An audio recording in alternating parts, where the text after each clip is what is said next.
मन थापाबारे म सबभन्दा पछि भन्छु किन सबभन्दा पहिले सोधिएको प्रश्न हो यो।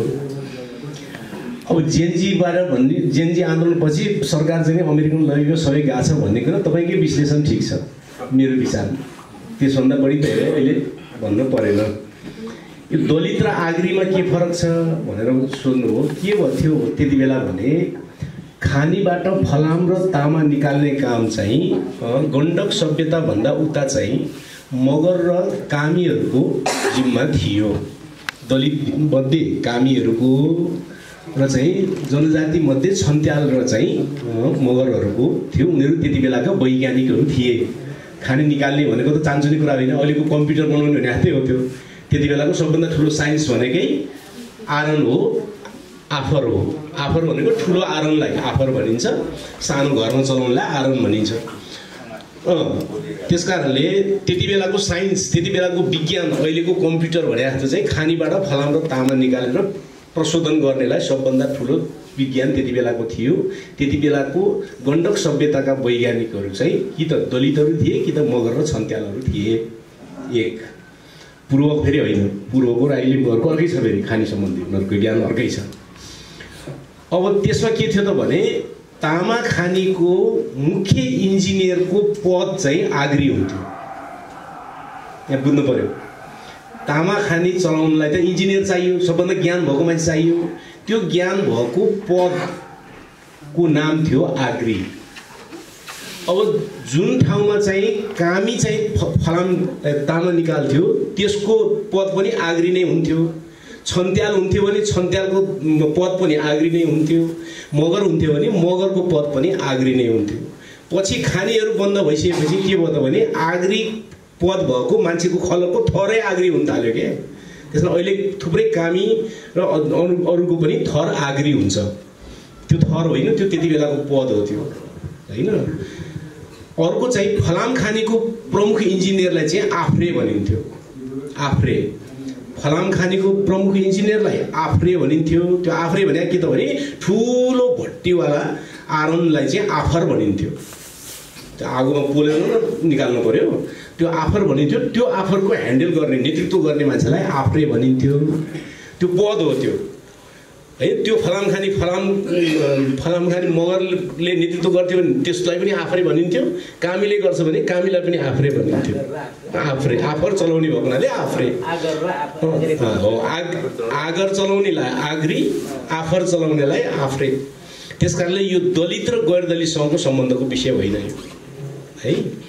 अब कसैले नजानेर आगरी भने दलित जस्तै रहेछस् भन्ने त नजानेर भनेको कुरा हो, त्यो अर्कै कुरा हो। त्यो भयो। अब आयो, अब धैर्य गर्नुहोस् है, अब आइहाल्यो, प्रश्न सोध्नु भन्नु त पर्यो। यो अब हाम्रो आन्दोलनको बाटो के त भन्ने जुन कुरा छ, यो अजिङ्गरको त भन्ने जस्ता कुराहरू छ नि। अजिङ्गर यो व्यवस्था हो नि, सरल कुरा छ नि। यसमा किन हिचकिचाउनु पर्ने कुरा के छ? अहिले जुन व्यवस्था नेपालमा स्थापना भएको छ अजिङ्गर यही हो। र यो अजिङ्गरलाई सञ्चालन गर्ने राजनीति जे छ अजिङ्गर त्यही हो। त्यही राजनीतिले खाएको त हो हाम्रो नायकहरूलाई। हाम्रो सम्पूर्ण सपना यसले खाएको त हो। त्यस कारण अजिङ्गर त्यही हो। अब यसको विरुद्धको अर्को बाटो छ त छ नि, किन छैन? हामी छौँ भने बाटो किन हुँदैन? मानिसले हिँडेपछि बाटो बन्ने हो। बाटो पहिला बन्ने अनि मान्छे पछि हिँड्ने होइन नि।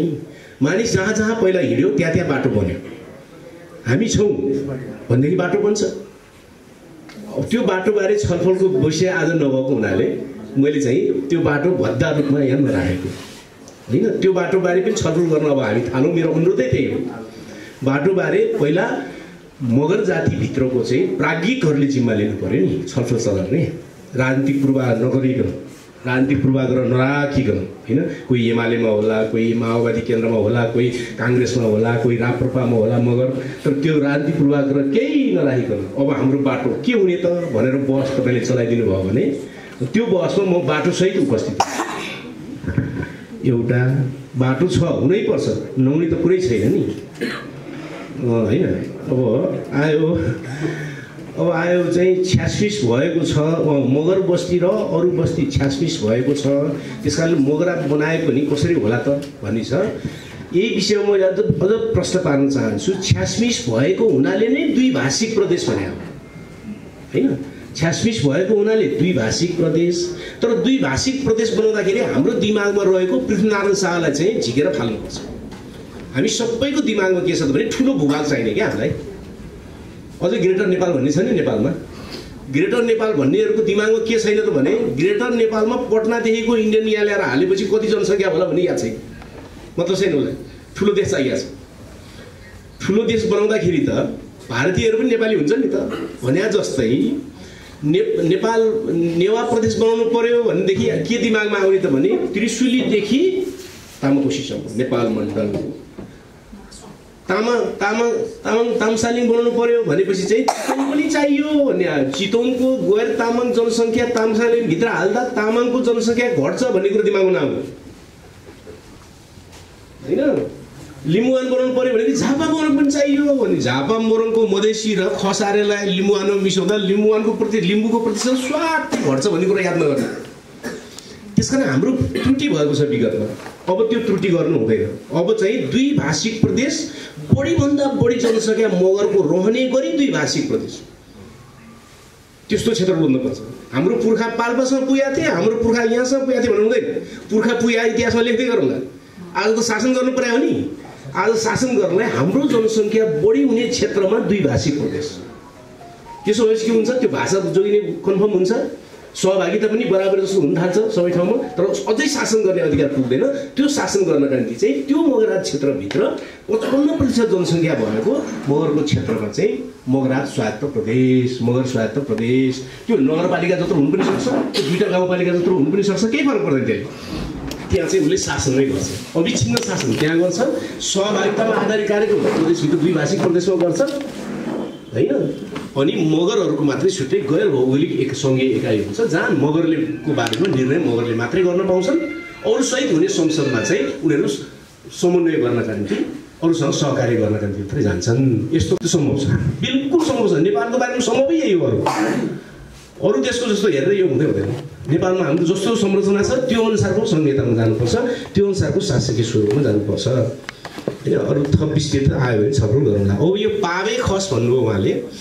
यो जुम्लातिर अथवा कर्णालीतिर चाहिँ पावे खस भन्ने एउटा समुदाय छ। त्यो भएको चाहिँ को हो नि त उनीहरू भन्दाखेरि चाहिँ भेरी नदी काटेर गइसकेपछि उता पोडवालसम्म को थिए त भन्दाखेरि खसहरू थिए। पहिला खसहरू थिए, मस्टोपूजक खसहरू जो हिन्दू थिएनन्, जो चाहिँ मस्टोपूजक। मस्टो भनेको 12 भाइ मस्टो हुन्छ। 12 भाइ भनेको कुलदेवता के, कुलदेवतालाई उनीहरू मस्टो भन्छन्। 12 भाइ मस्टो हुन्छन्। अनि 9 दिदीबहिनी हुन्छन् तिनीहरूका होइन। उनीहरूको थान मस्टोको थान हुन्छ, देवल पनि हुँदैन, मन्दिर हुँदैन। उनीहरूको थान हुन्छ मस्टोको थान उत्तरतिर फर्किया हुन्छ किनकि उनीहरू उत्तरतिरबाट आएका थिए। उनीहरू धामी पूजक हुन्छन्, धामी परम्पराका हुन्छन्। उनीहरूको देवता भनेकै मस्टो हुन्छ। यस्तो हिन्दू सिन्दू केही पनि हुँदैन होइन। तिनीहरूलाई खस भनिन्थ्यो होइन। उनीहरू चाहिँ त्यहाँ करिबन 1900 वर्षभन्दा अगाडिदेखि त्यो क्षेत्रमा खस भाषाको विकास गर्दै जुम्ला क्षेत्रमा खस साम्राज्य नै बनाए तिनीहरूले। काठमाडौँ समेत पनि कहिलेचोटि उनीहरूले हमला गरे, खस साम्राज्य त्यहाँ बन्यो। तर 12औं शताब्दीपछि के भयो त भन्दाखेरि भारतबाट चाहिँ वैदिक आर्यहरू अथवा हिन्दू धर्म विकास गरेका आर्यहरू चाहिँ प्रवेश गर्न थाले। 12औंदेखि 14औं शताब्दीसम्म प्रवेश गर्न थाले र त्यहाँका खस राज्यहरूसँग नागराजहरू लगायतसँग मिलेर चाहिँ त्यहाँ के गरे त भने उनीहरूले जात व्यवस्था बनाए। त्यो जात व्यवस्था बनाउने क्रममा चाहिँ के गर्दै कसैलाई सिधै छेत्री बनाए, त्यसलाई झर्रो छेत्री भन्न थालियो खसहरूलाई। के उनीहरू खसहरूको त जात व्यवस्था थिएन, उनीहरूलाई सिधै जसलाई छेत्री बनाए तिनलाई झर्रो छेत्री भनियो। कसैलाई सिधै चाहिँ ब्राह्मण बनाइदिए, कसैलाई दलित विभिन्न जातहरू बनाए र चाहिँ अनि त्यसमध्ये जसले चाहिँ हिन्दूमा लगे सबैलाई लाने बेलामा चाहिँ जो हिन्दूमा जान मानेन, सुन्नुहोस् है, जो हिन्दू जात व्यवस्थामा जान मानेन, जसले रक्सी खान छोडेन त्यसलाई के भन्न थालियो त भने पावे खस भन्न थालियो होइन। हिन्दू जात व्यवस्थामा प्रवेश गर्न नचाहेको खसहरूको जो खलक थियो तिनीलाई अहिले पावे खस भनिन्छ, जो अहिले पनि जात रक्सी खान्छन्। त्यो है पावे खस भने तिनीहरू जात व्यवस्थामा प्रवेश नगरेका खसहरू। अर्को जात व्यवस्थामा गइहाले, बाहुन छेत्री दलित भइहाले होइन, उनीहरू चाहिँ भएनन्। अब मगर शासक थियो कि थिएन भन्ने कुरा सबैलाई थाहा छ नि। मगरहरूको शासन थियो, राज्य थियो, थुप्रै थियो, त्यो सबै थियो। मैले व्याख्या राख्नु परेन। आमूल परिवर्तन बिना त अब सम्भव छैन होला नि त यो तपाईँले भने जस्तो कुरा भन्ने कुरा। बिल्कुल क्रान्तिकारी परिवर्तन बिना सम्भव छैन। क्रान्तिकारी परिवर्तन बिना नेपालमा अब कसैको पनि केही पनि सम्भव छैन। मगरको मात्रै होइन, मगरको मात्रै भन्दा म भन्छु राणा शासनदेखि 60 सालदेखि लगातार नेपालमा प्रधानमन्त्री को छ भन्नुहोस् त? कि त ब्राह्मण छन् कि कहिलेकाहीँ क्षेत्री छन् होइन त? 60 सालदेखि अझ त्योभन्दा अगाडिदेखि भने पनि भयो। तर तिनीहरूको खलकै गरिबहरू नेपालमा बाँच्न नसकेर मलेसिया जानुपर्ने भयो भनिसकेपछि कसैको खैरियत छ त? यहाँ छ त कसैको खैरियत? त्यसकारण आमूल परिवर्तन बिना कसैको खैरियत छ त? 7 सालदेखि लगातार प्रधानमन्त्री, मन्त्री, सचिव खाँदै आएको खलकको मान्छे नै कतार गइसक्यो बाँच्न नसकेर भनिसकेपछि अब अरूको चाहिँ खैरियत छ त? उसैको खैरियत छैन। उत्पीडितको के खैरियत हुने? त्यसकारण आमूल परिवर्तन बिना त केही हुँदै भएन होइन। त्यो हुने कुरा होइन। उसकै त छैन, अब अरूको त के हो? अब आयो चाहिँ सुशासनको समानुपातिको अर्थ होला। पहिलो संविधान सभामा चाहिँ 14 प्रदेशको कुरा आएको थियो भन्छ। 14 प्रदेशको कुरा आएको थियो, त्यो बनाउने म पनि हो, त्यो समितिमा म पनि थिएँ होइन। राज्य पुनर्संरचना समितिमा म पनि थिएँ। तर त्यसको समस्या के थियो त भन्दाखेरि चाहिँ द्विभाषिक प्रदेश बनाउने भन्ने त्यसको स्पिरिट थियो। तर जनसङ्ख्या कति राख्ने भन्ने त्यसले वैज्ञानिकता अप्नाउन सकेको थिएन। त्यसकारणले अहिले भन्नु खोजेको कुरा चाहिँ के त भने त्यो बेलाको त्यो स्पिरिटलाई पनि पक्रिनुपर्छ। तर त्यहाँ मगरात भनिएको थियो, तर मगरातको स्वायत्त क्षेत्र भनिएको थियो। 1% भन्दा बढी जनसङ्ख्या हुनेहरूको नाममा प्रदेशको नाम राख्ने, तर उनीहरूको शासन ग्यारेन्टी हुने स्वायत्त क्षेत्र चाहिँ कन्सेप्ट आएको थिएन त्यति बेला। त्यो 22वटा भनेको चाहिँ थोरै जनसङ्ख्या भएकाहरूको निम्ति स्वायत्त क्षेत्रको कुरा थियो। तर मगरातको स्वायत्त क्षेत्र थिएन। मगरातको प्रदेश बनाउने भन्ने कुरा थियो, तर जनसङ्ख्या त मगरातको बढी हुँदैन थियो। त्यसले गर्दा अब चाहिँ परिमार्जन गर्नुपर्ने हुन्छ। के परिमार्जन गर्नुपर्ने हुन्छ त भने जनसङ्ख्याको घनत्व बढी हुने गरी द्विभाषिक प्रदेश, त्यसपछि त्यही प्रदेशभित्र 55% जनसङ्ख्या भएको एकाइमा चाहिँ स्वायत्त क्षेत्र, अनि थोरै जनसङ्ख्या भएकोहरूको पनि स्वायत्त क्षेत्र हुन्छ। के फरक पर्छ? त्यसले केही पनि फरक पर्दैन। 101 जाति भन्छ नि, 101 जाति होइन नेपालमा। त्यो त जातलाई पनि जातिभित्र गनेर 100 कति जाति भएको नि? जातलाई पनि के जातिभित्र गनिदिएपछि धेरै हुने हो त्यो त। त्यसो होइन। नेपालमा राष्ट्रियताहरू 100 होइन नि, कहाँ हुने? नेपालमा राष्ट्रियताहरू 100 होइन होइन। जातलाई पनि, कामीलाई पनि जाति गनिदिने क्या, सार्कीलाई पनि जाति गरे। सार्कीको छुट्टै भाषा, कामीको छुट्टै भाषा, बाहुनको छुट्टै भाषा हो त? होइन नि, त्यो त एउटै जाति हो नि। जात मात्रै फरक हो त्यो होइन। त्यसको पनि धेरै जस्तो देखिएको, नत्र भने 30-35 भन्दा बढी नेपालमा नेसनालिटी छैन। 30-35वटाको बनाउनु केही पनि गाह्रो छैन किन होइन। त्यो कुरा हो। त्यसलाई अलिकति परिमार्जन गर्नुपर्छ। विषय चाहिँ सुशासन चाहिँ जनसङ्ख्याको हिसाबले उसको बहुमत हुने एकाइ बनाइयो भने मात्रै उसको सुशासनको ग्यारेन्टी हुन्छ के। हामी भ्रम पर्नु भएन। नाम राखिदिएर उसको सुशासन हुँदैन। नाम राखेर सहकारी हुन्छ, सहभागिता हुन्छ, तर उसको सुशासन हुँदैन।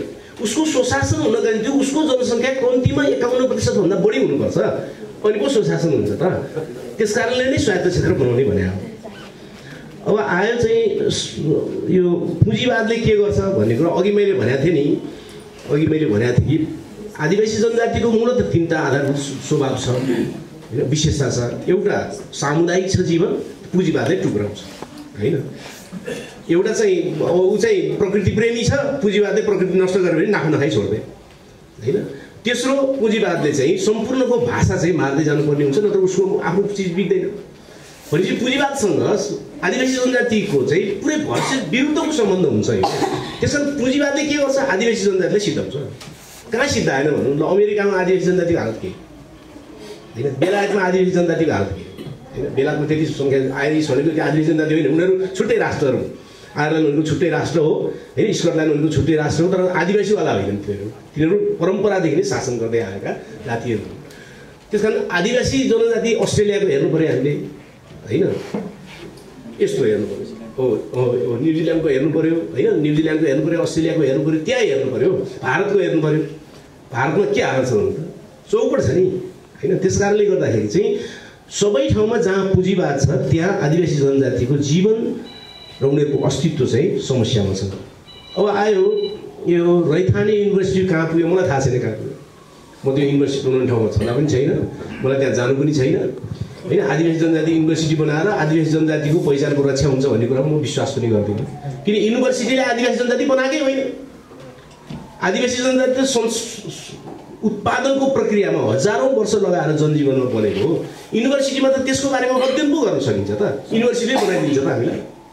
कसरी बनाइन्छ? नेपाली भाषा युनिभर्सिटीले बनाएको हो, युनिभर्सिटीमा पढाइ हुनसक्छ नेपाली भाषा, बनाउनु त नेपाली भाषा बोल्नेहरूले हो होइन। त्यसमा जनजीवनबाट चाहिँ भाषा सिद्धाइदिने, म्युजियममा लगेर राखिदिने अनि युनिभर्सिटी खोलेर हुन्छ भन्ने यो कुरा मिल्दैन। अध्ययनको निम्ति युनिभर्सिटी खोल्छ भने अब अर्काले संस्कृत भाषामा युनिभर्सिटी खोलिरहेको छ भनेदेखि कसैले खोल्दैन, खोलाउनु, तिनीहरूले पनि खाउनु जागिर, त्यो अर्कै विषय होइन। तर त्यो आदिवासी जनजातिको प्रश्नसँग त्यसको सम्बन्ध त्यति धेरै छैन। अब आयो राजनीतिक नियुक्तिको लागि मरिहत्ते हुने भयो, अरू उपाय के होला त भनिन्छ नि। उपाय छ। अब अहिले राजनीतिक नियुक्तिको निम्ति मरिहत्ते नगरी के गरौँ त मान्छेलाई भन्नु नि त। अब अर्को उपाय देखाएको छैन।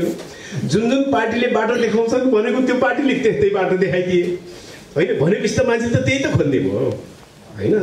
त्यस कारणले त्यो चाहिँ भएको के त भन्दाखेरि नयाँ थेसिसमा काम नभएको के, नयाँ के गर्न सकिन्छ भनेर काम गर्नु। जस्तै मैले अहिले तपाईँहरूको अगाडि कि त म पटमूर्ख साबित हुनेवाला छु, कि त मैले तपाईँहरूको अगाडि गरेर देखाउन सक्नुपर्छ नि त। मैले के भने त भन्दाखेरि मगरहरूले आफ्नो बारेमा आफैले मात्रै निर्णय गर्न पाउने राजनैतिक प्रणाली चाहिन्छ, त्यो सम्भव छ भने नि त। अब मलाई कुनै दिन त तपाईँले आएर सोध्नुहुन्छ त्यो कुरा कसरी सम्भव छ ल भन्छ भने त्यो दिन त मैले देखाइदिनुपर्छ यसरी सम्भव। आज त्यो विषय नभए हुनाले मैले भनिनँ, म त्यस्तो भत्ता काम गर्दिनँ क्या, विषय नपरेको दिन कराउने त्यो त म गर्दिनँ। तर मैले त भने त्यो कुरा त मगरहरूले आफ्नो बारेमा मात्रै निर्णय गर्न पाउने व्यवस्था हुनुपर्दछ, अर्काले निर्णय गर्नै सक्दैन। गर्ने भनेको चाहिँ फन्टुस कुरा हो, फजुल कुरा हो, त्यो हामीमा ढाँटिएको कुरा हो। त्यो यो व्यवस्था सम्भव छ भने मैले म देखाउनुपर्छ। त्यसरी नयाँ आइडियामा काम गरिसकेपछि अनि नयाँ सपना जन्मिन्छ र नयाँ सपनाले नयाँ आन्दोलनको माग गर्छ। नेपाली समाजलाई पीडितहरूलाई नयाँ सपनाको जरुरत छ, नयाँ सपनाको निम्ति नयाँ थेसिसको जरुरत छ। त्यो नयाँ थेसिस छ, अब नयाँ सपना बुन्न सकिन्छ। त्यो विषयमा छलफल गर्ने तपाईँले कार्यक्रम गर्नु भयो, हामी फेरि छलफल गरौँला, गर्नै पर्छ। नगर्ने त उपाय छैन, हामी पनि कार्यक्रम राख्दैछौँ, तपाईँहरूलाई बोलाउँदैछौँ कि त्यसमा त्यहाँ छलफल गरौँ हामी। अब आयो लखन थापाको प्रश्न है। अब अन्तिम प्रश्न पहिलो कुरा हाम्रो दिमागमा यो पहिलो, दोस्रो, तेस्रो, चौथो भन्ने हाले भन्ने हो। पहिलो भयो भने गजब हुने, दोस्रो भयो भने चाहिँ खत्तम हुने, तेस्रो भयो भने खत्तम हुने दिमाग कसले हाल्यो? यहाँ छलफल गर्नुपर्छ पहिला। यो हालेको बेलायती शिक्षाको मोडेलले। बेलायती शिक्षाको मोडेलले के गरिदियो त भने तपाईँको गाउँमा स्कुल खोल्ने बित्तिकै सबै मान्छे अशिक्षित। स्कुल खुल्नुभन्दा पहिले गाउँका सबै मान्छे जान्ने बुझ्ने थिए, भात पकाउने, खेती गर्ने, गोरु पाल्ने सबै जान्ने बुझ्ने थिए होइन। गोरु जोत्न जान्ने मान्छेको काम परेको दिन त्यो मान्छेको घरमा जान्थे सबै। झाँक्री काम जानेको मान्छेको काम पऱ्यो झाँक्री काम जान्थे सबै। सुडेनीको काम महत्त्वपूर्ण भएको दिन सुडेनी काम जान्थे सबै। शिक्षित र अशिक्षित भन्ने कोही पनि थिएन। कुनै विषयमा कसैले जानेको, कुनै विषयमा कसैले जानेको समाजका हाम्रो हो कि होइन। जब बेलायतले उपनिवेशवादले जब आधुनिक शिक्षा भनेर ल्याएर तपाईँको गाउँमा स्कुल पहिला इन्डियामा खोल्यो, अनि सप्तरीमा खोल्यो, अनि भानुमावि खोल्यो। भानुमाध्यमिक खुलेको दिन काठमाडौँका सबै मान्छे अशिक्षित। किन त्यसको परिभाषा के त भने भानुमाध्यमिकमा गएर जसले पढ्छ त्यो शिक्षित, नपढ्ने मान्छे अशिक्षित। सुडिनेहरू सबै अशिक्षित भए। हातले पेट छाउने बित्तिकै बच्चाको टाउको कता फर्किएको छ भनेर थाहा पाउने सुनिनेहरू सबै अशिक्षित होइन त हो। त्यसले उनी के ल्याइदियो त भने फर्स्ट हुने, फर्स्ट बोय, सेकेन्ड बोय भन्ने अवधारणा ल्यायो। अनि हुँदै हुँदै मान्छेलाई के लाग्न थाल्यो भने फर्स्ट हुने भने चाहिँ गजब चिज हो, अरूभन्दा विशिष्ट चिज हो। हुँदा हुँदा शहीदलाई पनि हामी फर्स्ट बोय खोजिरहेका छौँ यहाँ। यो अवधारणा नै गलत छ। यो फर्स्ट पहिलो शहीद भन्ने अवधारणा, दोस्रो शहीद भन्ने अवधारणा के आधारमा भने हामीले? लखन थापा शहीद हो, ठिक कुरा। उनी पहिलो र दोस्रो यो विवाद हाल्नेको भनेपछि कि पहिलो मर्ने मान्छे चाहिँ दोस्रो मर्ने भन्दा कमसल हुने हो कि हैन? लखन थापाले भन्दा शास्ति खाएर कोही मरेको छ भने त्यसलाई दोस्रो बनाइदिँदाखेरि नहुने हो कि? शास्तिको आधारमा नाप्या कि हामीले पहिलो दोस्रो? मितिको आधारमा नाप्या हो भने म त्योभन्दा अगाडि मर्ने धेरैको नाम दिन सक्छु। पृथ्वीनारायण शाहले राज्य एकीकरण गर्ने क्रममा काङसुरेहरूलाई कसरी मारेको? लिम्बू काङसुरेहरूलाई मारे हो कि होइन? बोराका बोरा मान्छे हालेर चाहिँ कुसिम बगाएको, अरुण बगाएको हो कि होइन? ती पनि लखन थापाभन्दा पछाडिका हुन् हो? तिनलाई अपमान गर्न मिल्छ हामीले? तिनीहरू लडेका होइनन् हो कि होइन? त्यही प्रसङ्गमा मैले भनेको के थिएँ त भने लखन थापा मारिनुभन्दा 23 देखि 27 वर्ष अगाडि हैन अछामका बलदेव शाह बाँकावीर भन्ने मानिसलाई जङ्गबहादुरले यहाँबाट सेना पठाएर हैन लखड्दै लगेर मार्यो हैन बलदेव शाही बाँकावीर भन्ने मान्छेलाई। मैले बलदेव शाहीलाई पहिलो र दोस्रो भने होइन। यो पहिलो र दोस्रो भन्ने अवधारणै गलत छ भने मैले हैन। इतिहासमा मगर जातिले आफूमाथि आउने हस्तक्षेपको विरुद्ध लड्दा कति शहीद भयो होला? लखन थापा मात्रै हो। रुकुमकोट लुट्दाखेरि, बाफीकोट लुट्दाखेरि हैन अनि कति मगरहरूले शहादत प्राप्त गरे? ती चाहिँ लखन थापा भन्दा पछिको हुन्। उनीहरूको के अपराध हो? त्यसकारणले शहीदहरूलाई पहिलो र दोस्रो तेस्रो भन्ने होइन, यति सालमा यो विषयमा प्राप्त भएको शहादत भन्ने हैन। जङ्गबहादुरको विरुद्ध हैन गोर्खाका लखन थापाले विद्रोह गर्दाखेरि उनी शहादत भए, उनी एकजना शहीद हुने इतिहासका। पहिलो र दोस्रोको सवाल होइन यो। पहिलो भएर के हुने हो? बेला जान पाउने हो? शहीदहरू पहिलो भएर बेला जान पाउने हो? यो त होइन नि कुरा यो। त्यसकारण यो पहिलो र दोस्रो भन्न थालियो भने नेपालमा यति गन्जागोल हुनेवाला छ कि यो सम्हाल्नै सकिन्न। यो विद्वान साथीहरू हुनुहुन्छ, प्रोफेसर साथीहरू हुनु होला, उहाँहरूले सोध्नु होला यो पहिलो र दोस्रोको विषयमा प्रवेश गर्न थालियो भने तपाईँ खर्सेट गर्न सक्नुहुन्न, म पनि सक्दिनँ, कोही पनि सक्दैन। कहिलेदेखि मान्ने ल पृथ्वीनारायण शाहले छाला काटेर मारेको मगर होइन नुवाकोटमा? याद गर्नु भएको छ तपाईँले? लखन थापा मात्रै सम्झिने भने किन हो यो? शाह राजाहरूले र पञ्चायतले राणाका विरुद्ध लडेकालाई मात्रै शहीद भनेका, आफ्नो विरुद्ध लडेकालाई शहीद भने उनीहरूले? पृथ्वीनारायण शाहले के गरेको त्यो नुवाकोट र बेलकोटको चाहिँ मगरलाई छाला काटेर नुन लगाएर 3 रात राखेर मारे हो कि होइन? त्यो को हो त? त्यो लखन थापाभन्दा अगाडि हो कि पछाडि? त्यस कारणले मेरो विषय अर्कै हो, किन म परम्परा ढङ्गले सकेसम्म सोच्दिनँ। हेर्नुहोस् मेरो विषय अर्कै हो।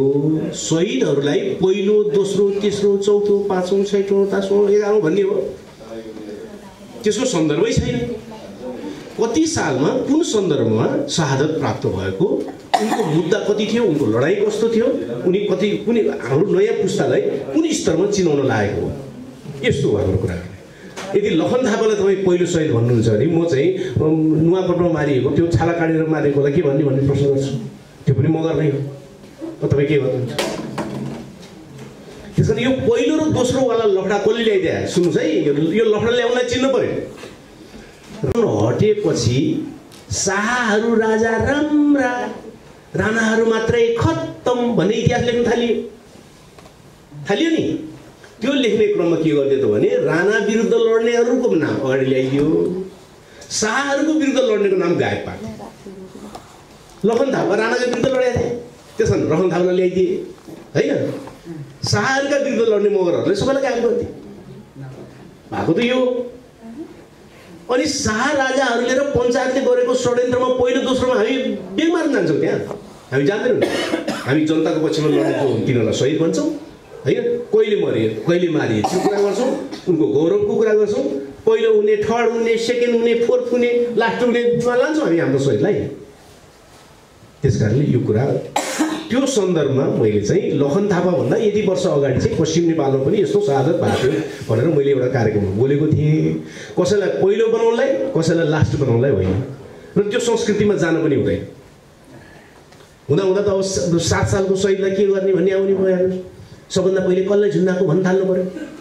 गङ्गालाललाई पहिला कि शुक्रराजलाई पहिला? सास कसको पहिला गयो भन्न थाल्नु पर्यो। यस्तो यस्तो झमेलामा जानुहुन्छ हामी। यो पनि कुनै अवधारणा हो हाम्रो। यो अवधारणामा जानै हुँदैन। यो अवधारणा गयो त जाति जाति बिचमा हामी फुटाउँछ। तामाङ विद्रोह भएको छ नुवाकोटमा, त्यहाँ मान्छे मारिएका छन्। तामाङले के भन्छ? लखन थापा त पछिको हो नि, म त पहिलाको हो नि भनेर आउँछ तामाङ। काङसोरे चाहिँ मारिया छ, अरूमा चाहिँ बोराको बोरा चाहिँ लिम्बू र किराँतलाई बगाइया छ। ती सबै आउँछन् उठेर। के को चाहिँ लखन थापा हामी हो नि भन्ने। अब त्यसलाई के भन्ने? अर्कोतिर मधेसतिर गइसकेपछि मधेसीहरूको के गति भएको छ, त्यहाँ मारिएका छन् फटाफट। त्यसलाई के भन्ने? यो त अन्तै पुगिहालिन्छ नि। यो त हाम्रो त बहसै अन्तै जान्छ, हाम्रो गौरव नै अन्तै जान्छ। त्यता जाने होइन। लखन थापा राणा शासनका विरुद्ध आफ्नो कल्पनाका भरमा लड्ने एकजना वीर योद्धा हुन्। उनी शहीद हुन्। ठिक छ, सिद्धि। बाघावीर होइन, केन्द्रीय जङ्गबहादुरको शासनको विरुद्ध लड्ने एउटा वीर योद्धा हुन्, शहीद हुन्। त्यो सिद्धि हो। काङसोरे पृथ्वीनारायण शाहको राज्य हस्तक्षेपको विरुद्ध लड्ने काङसोरे एउटा योद्धा हुन्, उनी शहीद हुन्। सिद्धि हो। मधेसको यही हो सिद्धि हो।